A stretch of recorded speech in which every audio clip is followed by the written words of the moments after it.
All right, we start off by taking off this temporary framing. And then I'd start by taking a measurement at the bottom of the stairs up to the top of the wall cap, and then at the top of the stairs to where the wall cap would be. And then we chalk line that. And then I'll plumb line up to that point at the top of the stairs. And take that measurement, that's the first measurement, up to where those lines intersect for the skirt, and then across the top of the skirt where those lines intersect. And then we go down to the bottom of the stairs. That's about 11.5. And then I write them on the upper step, and then on a scrap piece, I just set them below my saw. I'm cutting 4 skirts at once. And there's the start of that. I leave this triangle piece in for now just to pull my measurements from, down to the bottom of the skirt. And then there's the 11.5 at the bottom. I'll cut that triangle out. And then here I am putting it in. Like I said, I'm working on both flights of stairs up where that guy's coming from. And I'll just get this piece in and just double check that it's plumb and even across the nose of it, each step from top to bottom.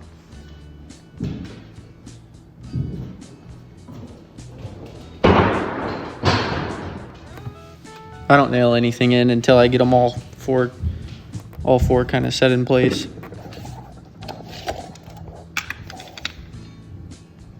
Now that wall cap, I had to splice some pieces together and biscuit joint a seam, and I didn't actually get very much footage of that.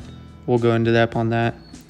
I'm getting the wall cap, or the wall rail going for the upper flight, and it's 1.5 inches, and I mark it on my saw.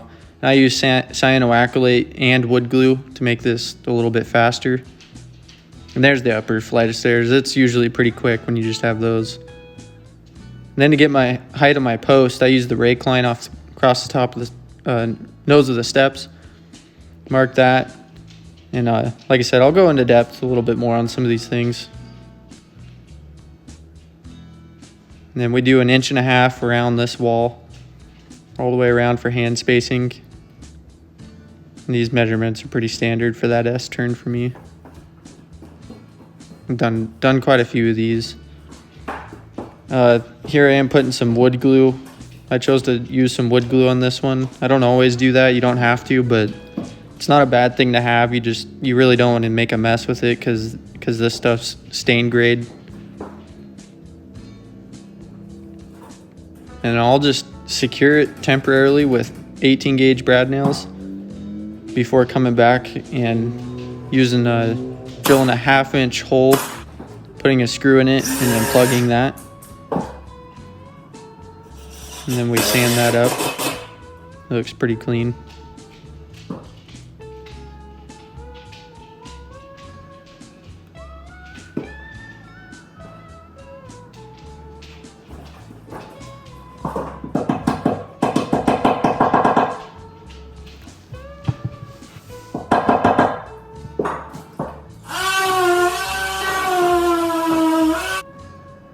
All right, here I am using a laser to get my plumb dots. I really recommend doing this instead of using a level and a speed square. It's way easier. And then here I am just showing kind of what I'm seeing whenever I'm doing that. I just made that temporary block just to kind of get the level a little bit closer so it can do its thing. And then I just drill those holes, starting at the top of the stairs, work my way down and go back up. And then now I'm getting the length of the balusters, and I just used one, I'll cut that to its length. I'll check it in that hole that I was just at. Then I'll go down to the bottom of the steps, check it on the very last hole as well. And this is just making sure that I can cut every single baluster at the same length before I go and do it. Yeah, then I go ahead and I time lapse this for you guys. But thanks for watching, like and subscribe for more.